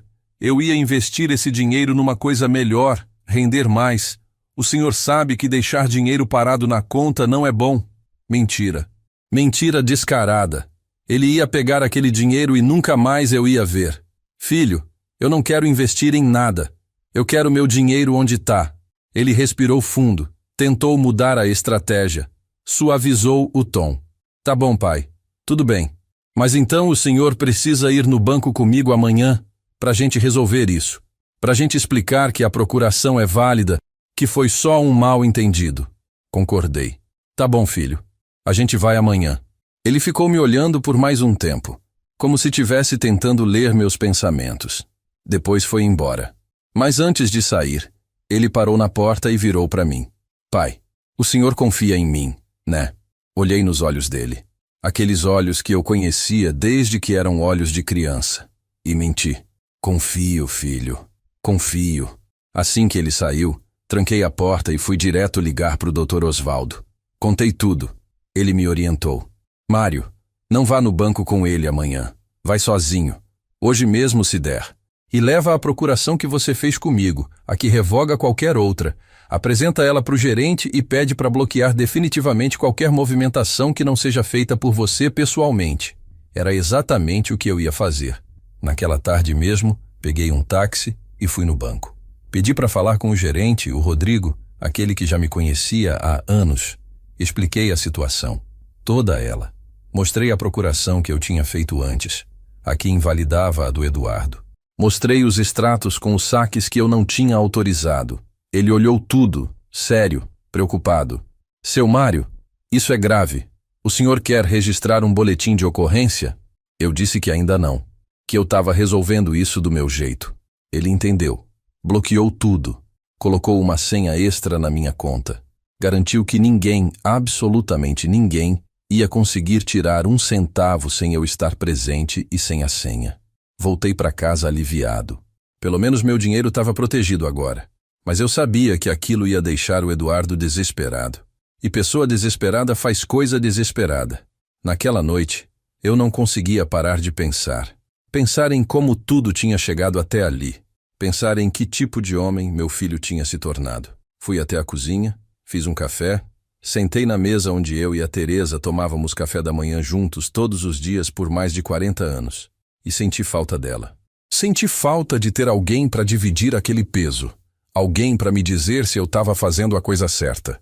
Olhei para o lado, para o lugar onde ela sempre sentava, e falei em voz alta, como se ela pudesse me ouvir. Teresa, eu não sei se você ia aprovar o que eu estou fazendo. Eu sei que você sempre foi do perdão, da família acima de tudo. Mas ele passou dos limites. Ele não está só me roubando. Ele está tentando me tirar minha dignidade. Minha capacidade, minha existência, e eu não posso deixar. Silêncio. Só o barulho do relógio de parede marcando os segundos. Na manhã seguinte, o Eduardo ligou cedo. Pai, eu passo aí às 9 para a gente ir no banco. Eu respirei fundo. Filho, eu já fui no banco ontem. Silêncio do outro lado. Depois, a voz dele tensa. Já foi? E o que o senhor fez? Eu bloqueei a procuração. Falei pro gerente que eu não quero que ninguém mexa na minha conta. Outro silêncio, mais longo. Quando ele falou de novo, a voz estava diferente, fria. O senhor está entendendo o que está fazendo, pai? Tô sim, filho. Tô entendendo perfeitamente. Ele desligou na minha cara. Sem tchau, sem nada. E eu sabia. Sabia que dali para frente as coisas iam escalar. Ele não ia mais fingir. Não ia mais fazer papel de filho preocupado. As cartas estavam na mesa agora. E o jogo estava ficando perigoso. Passei o dia em casa, atento, esperando. Sabia que ele ia voltar. E voltou. Eram umas 6 da tarde quando ouvi o barulho de chave na porta. Ele tinha cópia da chave. Eu tinha esquecido disso. A porta se abriu e ele entrou. Não sozinho. A Júlia estava com ele. Os dois vieram até a sala onde eu estava sentado. Ele não cumprimentou. Só falou. Pai, a gente precisa conversar. Sério. Desliguei a televisão. Olhei para eles. Pode falar, filho. Ele sentou no sofá. A Júlia do lado dele. Ele se inclinou para frente, as mãos entrelaçadas. Aquela postura de quem vai dar uma notícia ruim. Pai, eu e a Júlia conversamos. A gente está preocupado com o senhor. O senhor está ficando confuso, está tomando decisões erradas. Ontem mesmo o senhor bloqueou a procuração que o senhor mesmo tinha assinado. Isso não é normal. Eu mantive a calma. Eu bloqueei porque eu quis, Eduardo. Porque é meu dinheiro e eu decido o que fazer com ele. Ele balançou a cabeça como se eu fosse uma criança teimosa. O senhor vê? É exatamente isso. O senhor não está mais em condições de tomar essas decisões. A gente vai ter que pedir a interdição do senhor. Interdição. A palavra que eu esperava ouvir. Interdição. Fingi choque. Júlia entrou na conversa com aquela voz mansa, venenosa. É pelo seu bem, seu Mário. A gente não quer que o senhor se machuque, que alguém se aproveite do senhor. Com a interdição, o Eduardo vai poder cuidar de tudo, e o senhor não vai precisar se preocupar com nada. Eu olhei para os dois, meu filho e a mulher dele, sentados ali na minha sala, na minha casa, planejando me tirar tudo. E então, eu fiz algo que eles não esperavam. Eu sorri. Um sorriso pequeno, mas sorriso. Eduardo franziu a testa. Por que o senhor está sorrindo? Levantei da poltrona devagar. Fui até o armário. Abri a gaveta onde eu guardava uns papéis. Peguei um envelope. Voltei até onde eles estavam e joguei o envelope na mesa de centro, na frente deles. Abre. Eduardo olhou para Júlia, depois de volta para mim. Pegou o envelope, abriu, tirou o papel de dentro. Era o laudo do Dr. Fernando. O laudo que dizia que eu não tinha demência nenhuma, que eu estava plenamente capaz. Ele leu. A cor foi sumindo do rosto dele. Júlia pegou o papel da mão dele, leu também. Ficou pálida. Olhei para os dois e falei, com uma voz que há tempos eu não usava. Uma voz firme, sem tremor, sem medo. Vocês acharam que eu estava bobo, né? Acharam que podiam me passar para trás. Mas eu sabia de tudo, desde o começo. E agora vocês vão me ouvir. A guerra tinha começado. E dessa vez, eu não estava fingindo mais. O silêncio que se formou naquela sala era pesado. Daqueles silêncios que você sente no ar, que pesa no peito. Eduardo ainda segurava o laudo na mão, os olhos fixos no papel, como se ler de novo fosse mudar alguma coisa. Júlia tinha ficado imóvel, a boca entreaberta, tentando processar o que tinha acabado de acontecer. E eu ali, de pé na frente dos dois, esperando. Foi o Eduardo quem quebrou o silêncio. Pai, o que é isso? A voz dele estava diferente. Não era mais aquela voz firme, controlada. Era a voz de alguém que tinha acabado de levar um soco no estômago. Eu mantive o tom calmo, mas firme. É exatamente o que está escrito ali, Eduardo.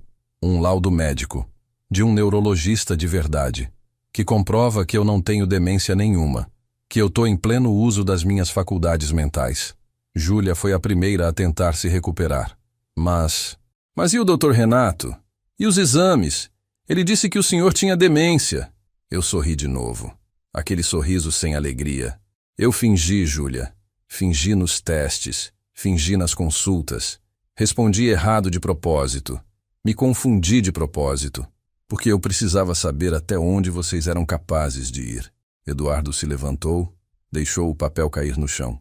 O senhor está me dizendo que fingiu tudo isso? Que encenou essa palhaçada toda? Dei um passo na direção dele. Palhaçada? Eu vou te dizer o que é palhaçada, meu filho. Palhaçada é roubar do próprio pai. Palhaçada é entrar na casa dele, mexer nas gavetas dele, pegar o dinheiro dele enquanto ele finge que está dormindo. A cara dele mudou. Passou de choque para medo. Do que o senhor está falando? Fui até o armário de novo. Peguei outro envelope. Esse era mais grosso. Voltei e joguei na mesa, em cima do laudo. Abre esse também. Eduardo olhou para mim, depois para o envelope. Com a mão tremendo, ele abriu. Tirou de dentro uma pilha de folhas, extratos bancários, todos marcados com caneta vermelha nos saques que eu não tinha feito. Ele folheou rápido, a respiração ficando mais rápida. Isso não prova nada. Dei risada. Uma risada curta, seca. Não prova? Tem data, tem hora, tem valor e tem mais. Fui até o quartinho dos fundos, peguei o notebook velho que eu tinha deixado já ligado, já com os vídeos prontos para mostrar. Voltei para a sala, coloquei o notebook na mesa de centro, girei a tela para eles. Olha aqui. Apertei play. A imagem era da sala, do ângulo de cima do armário. Dava para ver tudo. A data no canto da tela, 3 semanas atrás. No vídeo, eu estava sentado na poltrona, com os olhos fechados, como se estivesse dormindo. A porta se abriu devagar. Eduardo entrou. Olhou para mim, certificou-se de que eu estava dormindo e foi direto para o armário.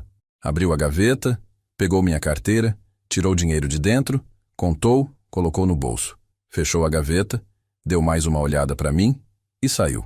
Júlia levou a mão na boca. Eduardo estava branco. Branco como papel. O senhor me filmou? Eu pausei o vídeo. Filmei.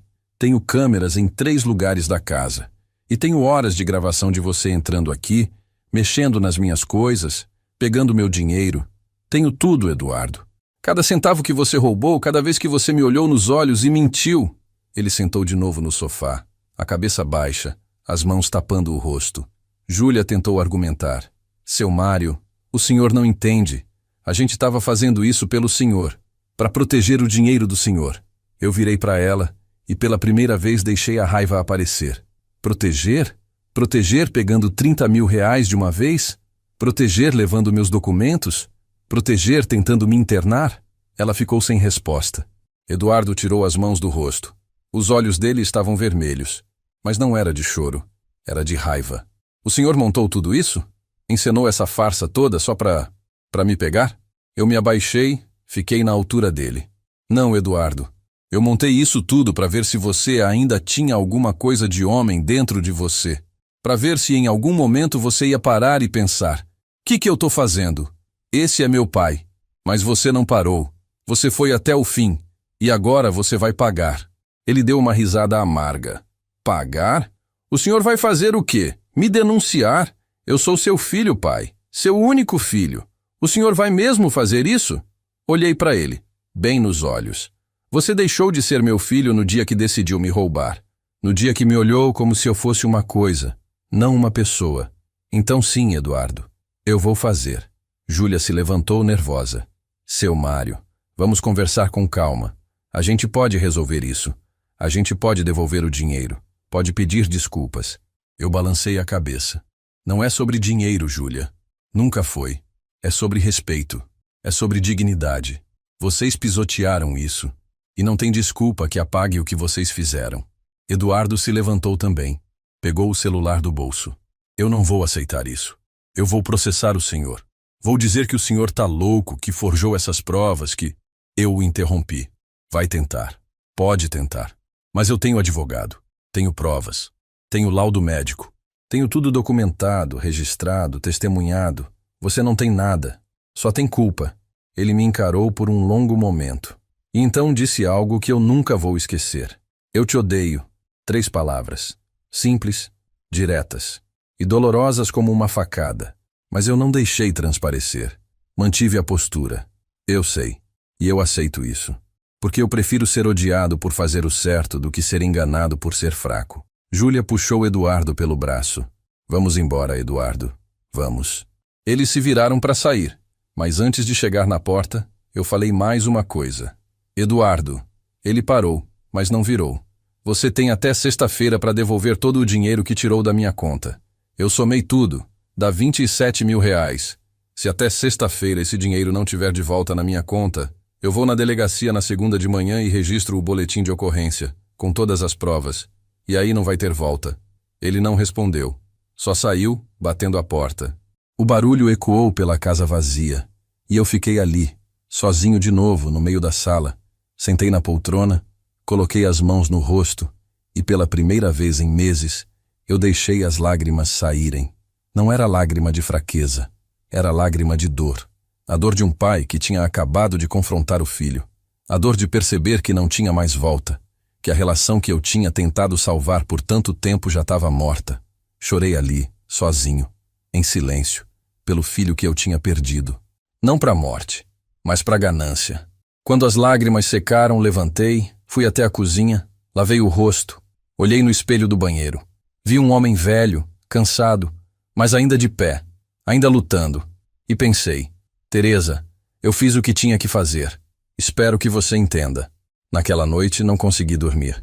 Fiquei na cama, olhando para o teto, ouvindo os barulhos da casa, o relógio, o vento na janela, a geladeira ligando e desligando, e pensando se o Eduardo ia devolver o dinheiro, pensando se ele ia sumir, tentar fugir, pensando no que ia acontecer depois. Sexta-feira chegou. Passei o dia inteiro olhando para o celular, esperando alguma notificação do banco. Nada. Às 5 da tarde, liguei para a agência. Perguntei para o Rodrigo se tinha entrado algum depósito na minha conta. Ele checou. Não, seu Mário, nenhum depósito hoje. Agradeci e desliguei. Então era isso. Ele tinha escolhido. Tinha escolhido não devolver. Tinha escolhido forçar minha mão. Peguei o telefone, liguei para o Dr. Osvaldo. Doutor, ele não devolveu. A gente vai para a delegacia segunda de manhã? Do outro lado, a voz calma do advogado. Vamos sim, Mário. Eu te busco às 8. A gente resolve isso. No sábado, a Laura apareceu, sozinha de novo. Tocou a campainha e quando abri a porta, ela não estava sorrindo como das outras vezes. Estava séria. Entrou devagar. Me abraçou. Vovô, o papai disse que o senhor tá bravo com ele. Peguei ela pela mão. Levei para sentar no sofá. Laura, às vezes adultos brigam. E às vezes essas brigas são sérias. Ela olhou para mim com aqueles olhos de criança que não entende o mundo dos grandes. Mas vocês vão fazer as pazes, né? Eu não sabia o que responder. Não queria mentir para ela. Mas também não queria destruir a imagem que ela tinha do pai. Então eu disse, eu não sei, minha filha. Eu não sei. Ela ficou quieta. Depois perguntou, eu ainda posso vir aqui? Segurei o rosto dela com as duas mãos. Sempre, Laura. Sempre. A briga é entre mim e seu pai. Você não tem nada a ver com isso. Você sempre vai ser bem-vinda aqui. Ela se jogou nos meus braços e chorou. E eu segurei ela, forte, enquanto acariciava o cabelo dela. Naquele momento, eu tive certeza de que estava fazendo a coisa certa. Porque se eu deixasse passar, se eu fingisse que nada tinha acontecido, eu estaria ensinando para ela que tudo bem ser roubado pela família, que tudo bem ser desrespeitado. E eu não podia deixar essa lição. Quando a Júlia veio buscar a Laura, ela nem olhou para mim. Pegou a menina pela mão e foi embora sem dizer uma palavra. E eu fiquei ali na porta, vendo elas irem embora, sabendo que dali a alguns dias, tudo ia mudar, que a família ia se despedaçar de vez. Mas que eu não tinha escolha, porque justiça não escolhe sangue. Segunda-feira amanheceu. Dr. Osvaldo me buscou às 8 em ponto. Fomos para a delegacia. Eu levei tudo. Os extratos, os vídeos, o laudo médico, as anotações. Tudo num envelope grande. Chegamos lá, falamos com o delegado, um homem sério, de uns 50 anos. Expliquei a situação. Mostrei as provas. Ele olhou tudo com atenção. Chamou um escrevente, começou a datilografar o boletim de ocorrência. O senhor tem certeza disso, seu Mário? Uma vez que o senhor registra, não tem volta. Olhei para ele. Tenho certeza, doutor. Absoluta. Ele terminou de digitar, imprimiu, me deu para assinar. Assinei, com mão firme, sem tremer. E naquele momento, selei o destino do meu filho. A investigação começou. A polícia ia investigar, ia pedir documentos do banco, ia analisar as provas. E quando tivesse tudo, ia indiciar o Eduardo, por apropriação indébita, por estelionato. Crimes que davam prisão. Voltei para casa naquele dia com uma sensação estranha. Não era alívio, não era satisfação. Era uma mistura de tristeza e justiça. De saber que fiz o certo, mas que o certo doía. Doía muito. E agora, só me restava esperar. Esperar a lei seguir seu curso. E esperar para ver o que ia acontecer com o homem que um dia foi meu filho. Passou uma semana desde que eu registrei o boletim. Uma semana de silêncio absoluto. O Eduardo não ligou, não apareceu, não mandou mensagem. Nada. Era como se ele tivesse sumido. Mas eu sabia que ele estava lá fora, provavelmente entrando em pânico, tentando encontrar uma saída, conversando com o advogado, planejando alguma coisa. Foi numa quarta-feira à tarde que o doutor Oswaldo me ligou. Mário, a polícia quer ouvir você de novo. Eles analisaram as provas e vão indiciar o Eduardo. Mas antes, querem que você confirme algumas coisas no depoimento formal. Concordei. Marcamos para quinta de manhã. Desliguei o telefone e fiquei ali sentado, pensando. O indiciamento era real. Não tinha mais volta mesmo. Naquela noite, por volta das 9 horas, a campainha tocou. Estranhei. Nunca ninguém aparecia aqui essa hora. Fui até a porta. Olhei pelo olho mágico. Era o Eduardo, sozinho. Hesitei. Pensei em não abrir, mas alguma coisa me fez virar a chave e abrir aquela porta. Ele estava diferente. Não tinha aquela postura de antes. Estava curvado, com olheiras, a barba por fazer, roupas amassadas. Parecia que tinha envelhecido 10 anos numa semana. Oi, pai. A voz saiu baixa, rouca. Eu não respondi. Só fiquei parado ali, segurando a porta. Eu posso entrar? Eu preciso conversar com o senhor. Pensei em dizer não. Pensei em fechar a porta na cara dele. Mas não fiz isso. Dei um passo para o lado e deixei ele entrar. Ele passou por mim, foi até a sala, mas não sentou. Ficou em pé, de costas para mim, olhando para a parede onde tinha uma foto antiga da família. Eu, a Teresa e ele criança. Eu recebi uma ligação hoje, do delegado. Ele disse que eu vou ser indiciado, que tem provas suficientes contra mim. Fez uma pausa. Respirou fundo. Meu advogado disse que eu posso pegar de 2 a 5 anos de prisão. Continuei em silêncio. Ele virou para mim. Os olhos dele estavam vermelhos. O senhor realmente vai me fazer isso, pai? O senhor vai me colocar na cadeia? Sentei na poltrona. Olhei para ele. Eu não vou fazer nada, Eduardo. Você fez isso sozinho. Você escolheu roubar. Você escolheu mentir. Você escolheu tentar me tirar tudo. Eu só escolhi não deixar. Ele passou a mão pelo cabelo, nervoso. Eu sei que eu errei. Eu sei. Mas, pai, por favor, eu tenho uma filha, a Laura. O senhor vai fazer ela visitar o pai na cadeia? O senhor vai fazer ela crescer sabendo que o pai dela é um criminoso? Aquilo me atingiu, mas eu não podia fraquejar. Você não pensou nisso antes, Eduardo? Não pensou na Laura quando estava pegando meu dinheiro? Não pensou nela quando tentou me invalidar? Ele se ajoelhou na minha frente. Literalmente se ajoelhou, as mãos juntas como quem pede. Pai, eu tô te implorando. Retira a queixa. Eu devolvo tudo. Eu saio da sua vida. Eu nunca mais apareço aqui. Mas não me faz isso. Não deixa eu ir preso. Olhei para ele ali, de joelhos, implorando. E senti algo que não esperava sentir. Não era pena, era nojo. Nojo de ver um homem crescido, que eu criei para ser forte, se rastejando daquele jeito. Levanta, Eduardo. Ele não se mexeu. Eu disse para levantar. Dessa vez ele obedeceu. Levantou devagar, limpou as lágrimas do rosto com as costas da mão. Eduardo, você quer que eu retire a queixa por causa da Laura? Então me responde uma coisa. Onde você estava quando ela precisava de um pai de verdade? Quando ela estava aqui comigo, perguntando se eu estava doente, se eu ia morrer, você estava ocupado tentando me roubar. Então não vem me usar ela como desculpa agora. Ele ficou em silêncio. Depois disse, baixo. Eu estava com dívidas, pai. Muitas dívidas. Fiz umas apostas online. Perdi muito dinheiro. Peguei empréstimo, não consegui pagar. Eles começaram a me ameaçar. Eu precisava do dinheiro. Apostas online. Então era isso. Ele tinha jogado meu suor, meu trabalho de décadas, em apostas de futebol. E você achou que a solução era me roubar? Seu próprio pai? Ele baixou a cabeça. Eu não sabia o que fazer. Eu estava desesperado. E quando eu vi que o senhor estava ficando confuso, eu pensei que seria fácil. Fácil. Ele tinha pensado que seria fácil roubar de um velho doente. Meu filho tinha pensado isso. Eduardo, você quer mesmo que eu retire a queixa? Ele levantou o rosto, uma esperança brilhando nos olhos. Quero, pai. Quero muito. Eu me levantei da poltrona. Fiquei de frente para ele. Então você vai fazer o seguinte. Você vai devolver todo o dinheiro que pegou. Cada centavo. Até amanhã ao meio-dia.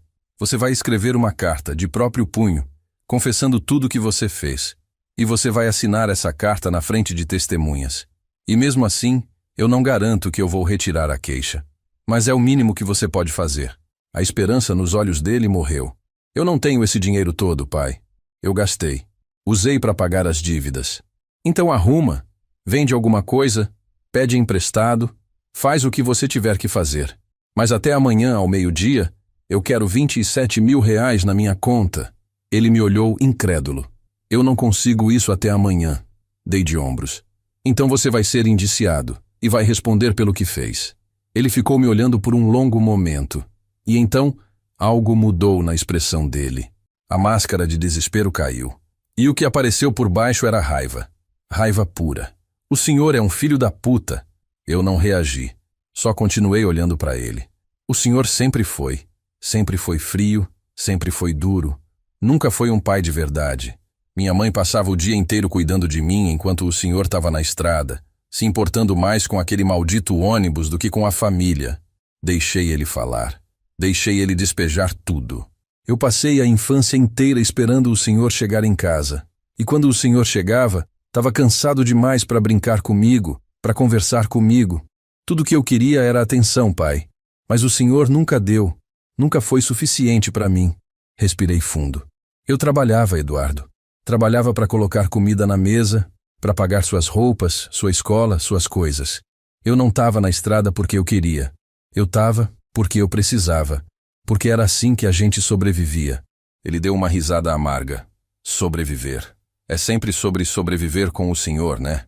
Nunca sobreviver. Nunca sobre aproveitar. Minha mãe morreu trabalhando, costurando até os dedos sangrarem para juntar dinheiro que vocês nunca nem gastaram. E agora o senhor tá aí sentado numa fortuna, enquanto eu tô afogado em dívidas. E o senhor não move um dedo para me ajudar. Senti a raiva subindo. Ajudar? Você quer que eu te ajude? Depois de tudo que você fez? Depois de roubar, mentir, tentar me internar? Você acha que merece ajuda? Ele chegou mais perto de mim. Eu sou seu filho, sangue do seu sangue.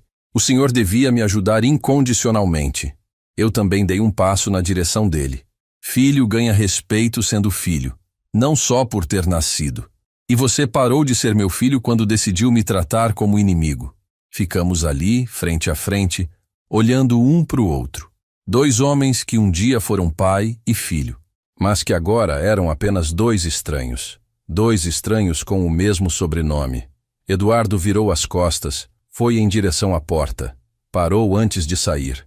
Sem se virar, ele disse: "O senhor vai se arrepender disso. Um dia, quando o senhor estiver sozinho nessa casa vazia, velho e doente de verdade, sem ninguém para cuidar do senhor, o senhor vai se arrepender de ter me afastado." Eu respondi, calmo: "Eu prefiro morrer sozinho com dignidade do que viver cercado de gente falsa." Ele saiu, bateu a porta com força, e eu fiquei ali, de pé no meio da sala, sentindo o eco daquele baque. Fui até a janela, vi ele entrando no carro, arrancando rápido, as rodas cantando no asfalto, e pensei: será que ele está certo? Será que um dia eu vou me arrepender? Mas logo afastei esse pensamento, porque arrependimento é para quem faz o errado, e eu tinha feito o certo, mesmo que doesse. No dia seguinte, ao meio-dia, conferi a conta. Nenhum depósito. Ele não tinha devolvido. Não tinha nem tentado. Liguei para o Dr. Osvaldo. Ele não devolveu. Pode seguir com tudo. Tudo bem, Mário. A polícia já tem o que precisa. O indiciamento sai essa semana. E saiu. Na sexta-feira o delegado me ligou. Seu Mário, o seu filho foi formalmente indiciado. Ele vai ter que responder pelo processo. A justiça vai seguir seu curso agora. Agradeci, desliguei. E senti um peso no peito. Não era culpa, não era remorso, era tristeza. A tristeza de saber que tinha perdido meu filho. Não para a morte, mas para a prisão.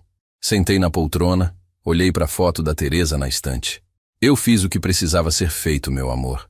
Eu sei que você queria que eu perdoasse, mas ele passou dos limites, e eu não podia deixar passar. Silêncio. Só o vento batendo na janela. Naquela noite, a Laura apareceu. Mas dessa vez, ela não estava sozinha. Estava com a mãe. A Júlia tocou a campainha. Quando abri, ela estava com cara de poucos amigos. Seu Mário, a Laura quer falar com o senhor. A menina passou pela mãe, entrou, me abraçou, mas o abraço era diferente. Era mais apertado, mais desesperado. Vovô, é verdade que o senhor colocou o papai na polícia? Meu coração apertou. Ajoelhei na frente dela. Laura, seu pai fez coisas erradas comigo. Coisas muito erradas. E eu não pude deixar passar. Os olhos dela encheram de lágrimas. Mas ele é meu pai, vovô. Ele não é uma pessoa má. Segurei o rosto dela nas minhas mãos. Ele é seu pai, Laura. E eu tenho certeza que ele te ama. Mas isso não muda o que ele fez comigo. Ela chorou. Chorou muito. E eu segurei ela, enquanto a Júlia ficava ali parada na porta, em silêncio. Quando a Laura se acalmou, ela olhou para mim e disse: Eu não posso mais vir aqui, vovô. A mamãe disse que a gente não pode mais ter contato com o senhor. Foi como levar um tiro. Olhei para Júlia. Ela desviou o olhar. Laura, vamos. A menina me deu um último abraço. Eu te amo, vovô. Sempre vou amar. E saiu. A Júlia fechou a porta atrás delas, e eu fiquei ali, sozinho, de novo, mas dessa vez não tinha mais nada. Não tinha filho, não tinha nora, e agora não tinha mais neta. Tinha só a casa vazia, e a certeza de que tinha feito justiça, mesmo que o preço fosse tudo. Os dias depois que a Laura foi embora foram os mais difíceis. Eu acordava de manhã e a casa parecia ainda mais vazia. Cada cômodo gritava a ausência dela. O sofá onde ela sentava para desenhar. A mesa da cozinha onde ela comia bolo. O quintal onde ela corria atrás das borboletas. Tudo ali me lembrava que eu tinha perdido a única coisa pura que restava. Teve noite que eu chorei. Chorei sozinho, na cama, no escuro. Chorei pela Laura. Chorei pelo Eduardo, que eu conheci quando era criança. Chorei pela Teresa, que não estava ali para me dizer se eu tinha feito certo ou errado. E chorei por mim mesmo, por ter chegado aos 71 anos e estar completamente sozinho. Mas eu não voltei atrás. Não liguei para o Eduardo pedindo paz. Não implorei para ver a Laura, porque no fundo mesmo, eu sabia que se eu fizesse isso, tudo que eu tinha feito teria sido em vão. A justiça que eu tinha buscado viraria mentira, e eu não podia deixar isso acontecer. Passou um mês. Nesse tempo, o processo seguiu. O advogado do Eduardo tentou de tudo. Tentou dizer que eu tinha forjado as provas, que os vídeos eram montagem, que eu era um velho rancoroso querendo se vingar do filho. Mas o Dr. Osvaldo apresentou tudo certinho. Os laudos técnicos dos vídeos comprovando que eram reais. O laudo médico comprovando que eu estava são. Os extratos bancários, tudo autenticado. O juiz analisou tudo e marcou a audiência. Era uma terça-feira de manhã. O Dr. Osvaldo me buscou cedo. Fomos para o fórum. Quando a gente chegou, o Eduardo já estava lá. Com o advogado dele. Ele me viu, mas não olhou nos meus olhos. Desviou o olhar, fingiu que eu não existia. Entramos na sala.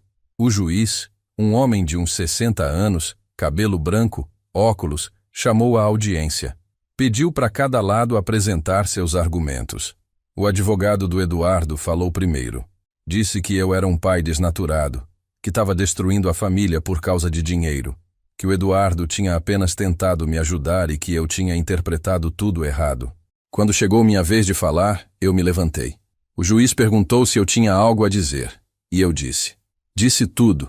Contei sobre os saques, sobre as mentiras, sobre a tentativa de me internar, sobre a procuração falsa. Contei olhando para o Eduardo. E ele continuou de cabeça baixa, sem coragem de me encarar. O juiz ouviu tudo. No final, ele disse que ia analisar as provas com calma e que daria a sentença em 30 dias. Saímos de lá. Eu e o doutor. Osvaldo de um lado, o Eduardo e o advogado dele do outro. No corredor do fórum, ele passou por mim. E pela primeira vez, me olhou nos olhos. Não disse nada, só olhou. E naquele olhar, eu vi tudo. Vi raiva, ressentimento, tristeza e talvez, só talvez, um pouco de remorso.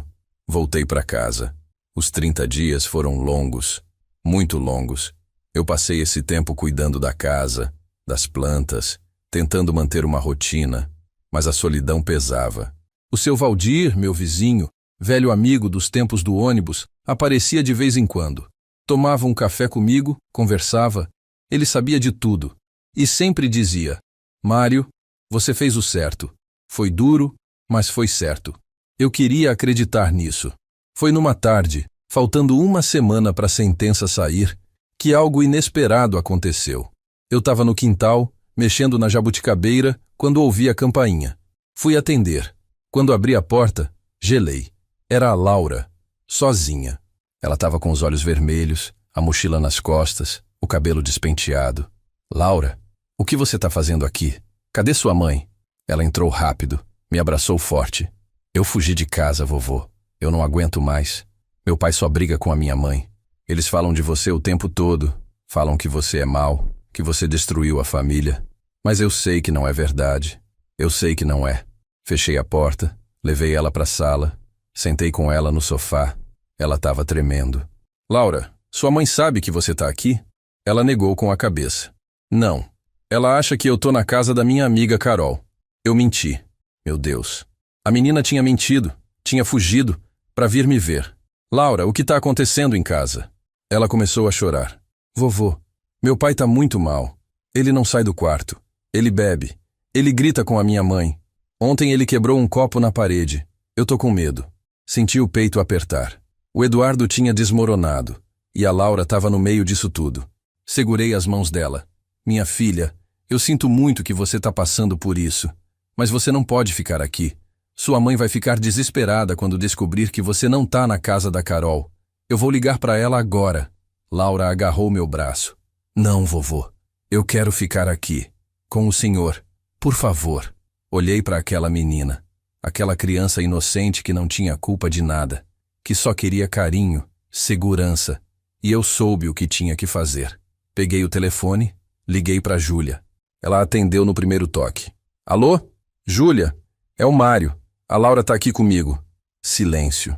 Depois, a voz dela, histérica. O quê? Como assim ela tá aí? Ela disse que ia pra casa da Carol. Ela fugiu, Júlia. Ela tá me dizendo que as coisas em casa não tão bem. Que o Eduardo tá bebendo, quebrando coisas. Outro silêncio. Mais longo. Quando ela voltou a falar, a voz estava diferente. Cansada. Derrotada. Seu Mário, o Eduardo tá... Ele tá muito mal.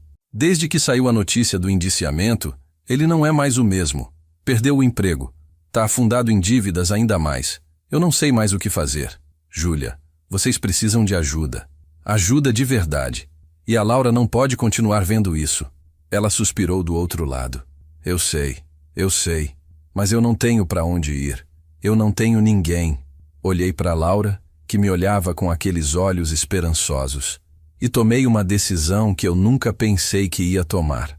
Júlia, vem buscar a Laura. Mas não volta para casa ainda. Vem aqui. Vamos conversar. Os três. Ela hesitou. O senhor quer que eu vá aí? Quero. E traz o Eduardo também. É hora da gente ter uma conversa. Uma conversa de verdade. 1 hora depois, eles chegaram. O Eduardo parecia um fantasma. Tinha emagrecido, os olhos fundos, a pele pálida. A Júlia não estava muito melhor. Entraram em silêncio. A Laura correu para a mãe e as duas se abraçaram. Pedi para Laura ir para o quintal. Vai desenhar um pouco lá fora, minha filha. Os adultos precisam conversar. Ela obedeceu. Sentamos, os três. Eu na poltrona, eles no sofá. O silêncio era pesado, até que eu comecei. Eduardo, olha para mim. Ele levantou os olhos devagar. Eu não vou retirar a queixa. O processo vai seguir. Você vai ter que responder pelo que fez. Mas eu não quero que a Laura pague por isso. Ela não tem culpa de nada. Júlia falou, a voz trêmula. Seu Mário, eu não sei mais o que fazer. A gente vai perder a casa. As dívidas só aumentam. Eu tentei arrumar emprego, mas não consigo nada que pague o suficiente. Olhei para os dois. Para o meu filho destruído. Para minha nora exausta. E pensei na Laura lá fora, desenhando, tentando escapar daquele pesadelo. Eu vou fazer uma coisa. Não é por vocês. É pela Laura. Eles me olharam atentos. Eu vou pagar as dívidas mais urgentes. As que estão impedindo vocês de terem 1 mês de paz. E a Laura pode vir ficar aqui comigo nos finais de semana, para ela ter um lugar seguro, longe dessa bagunça que vocês criaram. Eduardo tentou falar. Pai, eu levantei a mão, cortando ele. Não precisa falar nada. Eu não tô fazendo isso por gratidão ou por amor. Eu tô fazendo porque aquela menina ali fora merece ter pelo menos um lugar onde ela se sinta protegida. E se vocês não conseguem dar isso para ela, eu vou dar. Júlia começou a chorar. Obrigada, seu Mário. Obrigada. Eu não respondi. Olhei para o Eduardo. Ele tinha a cabeça baixa, os ombros caídos, um homem quebrado. E por um segundo, só um segundo, eu senti pena. Mas logo me lembrei de tudo que ele tinha feito. E a pena passou. Eduardo, eu não espero que a gente volte a ser pai e filho. Esse tempo já passou. Mas por causa da Laura, a gente precisa coexistir. Com respeito, com distância, mas coexistir. Ele assentiu, sem falar. Eles foram embora logo depois. Levaram a Laura, que me abraçou forte antes de ir. Vovô, eu posso voltar no sábado? Eu sorri. Pode sim, minha netinha. Pode sempre. Quando fechei a porta, fiquei ali parado, pensando. Eu não tinha perdoado o Eduardo, e talvez nunca fosse perdoar. Mas eu tinha feito algo. Tinha estendido a mão não para ele, mas para quem realmente importava. A Laura. E talvez, só talvez, no meio de toda aquela destruição, eu tivesse encontrado um jeito de reconstruir alguma coisa. Não a família que existiu, mas algo novo, algo diferente, algo que ainda valia a pena. A sentença ia sair em uma semana, e eu não sabia o que ia acontecer depois. Mas agora, pela primeira vez em muito tempo, eu não estava mais completamente sozinho. Tinha a Laura. E isso de alguma forma era o suficiente. A semana passou devagar. Cada dia parecia ter 48 horas. Eu acordava, cuidava da casa, tomava meu café, regava as plantas e ficava ali pensando. Pensando no que ia acontecer quando a sentença saísse. Pensando se eu tinha feito a coisa certa. Pensando em tudo que eu tinha perdido e em tudo que ainda restava. No sábado, a Laura veio, como prometido. A Júlia trouxe ela de manhã cedo, me entregou a menina na porta, trocamos um aceno de cabeça e ela foi embora. Eu e a Laura passamos o dia juntos. Fizemos bolo, assistimos desenho. Ela me mostrou as notas da escola, tudo azul, tudo bom. E eu senti orgulho, orgulho dela. Orgulho de saber que no meio de tudo aquilo, ela continuava sendo uma menina boa, esforçada, cheia de vida. À tarde, enquanto ela desenhava na mesa da cozinha, ela perguntou: Vovô, o senhor ainda tá bravo com o meu pai? Parei de lavar a louça, sequei as mãos no pano, sentei do lado dela. Não é bem raiva, Laura. É decepção. Seu pai fez coisas erradas comigo e eu não posso fingir que não aconteceu. Ela continuou desenhando, sem olhar para mim. Mas o senhor ainda ama ele? Fiquei em silêncio, pensando na resposta. Será que eu ainda amava meu filho? Depois de tudo, eu acho que sempre vou amar o menino que ele foi. O menino que eu criei, que eu ensinei a andar de bicicleta, que eu levei para pescar. Mas o homem que ele se tornou, esse eu não reconheço mais. Ela parou de desenhar e me olhou. Mas as pessoas podem mudar de novo, né, vovô? Podem voltar a ser boas? Peguei a mão dela. Podem sim, minha filha, podem. Mas só se elas quiserem. Só se elas entenderem o erro e decidirem ser diferentes. Ela voltou a desenhar. E eu fiquei ali, olhando para ela, pensando que apesar de tudo, de toda a dor, de toda a destruição, ainda havia esperança, ainda havia bondade. Ali, naquela criança. Segunda-feira chegou, o dia da sentença. Dr. Osvaldo me ligou de manhã cedo. Mário, saiu. A sentença saiu. O juiz condenou o Eduardo. 2 anos e 4 meses de prisão em regime semiaberto, mais pagamento de indenização pelos danos materiais e morais. Ele vai poder recorrer, mas a sentença está dada. Desliguei o telefone e fiquei parado ali, segurando o celular na mão. 2 anos e 4 meses. Meu filho ia para a prisão. Sentei na poltrona. Coloquei as mãos no rosto. E não sei explicar o que senti naquele momento. Não era vitória. Não era satisfação. Era um vazio imenso. Porque mesmo depois de tudo, mesmo depois de ter provado que eu estava certo, não havia alegria naquilo. Só havia perda.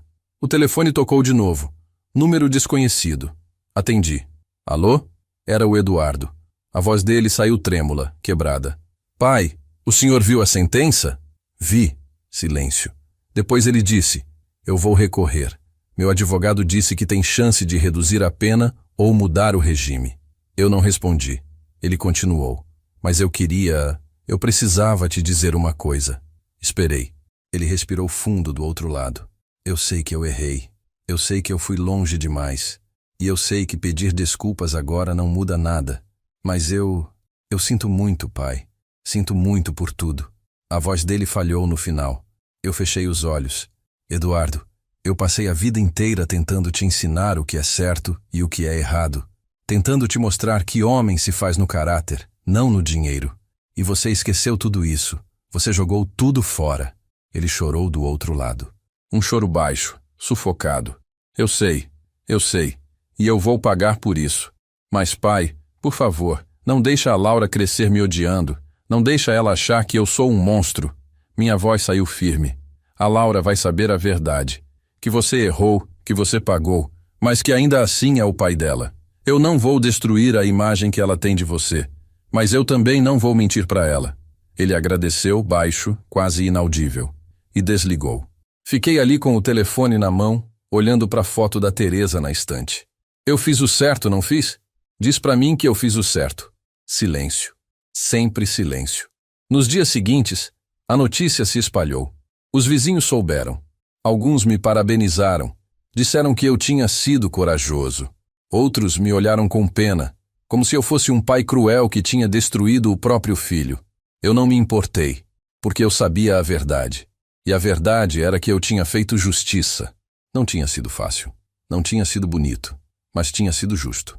O Eduardo recorreu, como disse que ia fazer. O processo ia demorar mais alguns meses, mas a sentença estava dada. E mesmo que ele conseguisse reduzir a pena, ele ia ter que cumprir alguma coisa. Ia ter que responder pelo que fez. E talvez, só talvez, isso fizesse ele entender. Entender que ações têm consequências, que não dá para passar a vida toda enganando as pessoas e esperando que nada aconteça. Passou um mês. A Laura continuava vindo todo sábado. E cada sábado era um presente. Um lembrete de que ainda havia coisas boas no mundo. Ainda havia amor verdadeiro.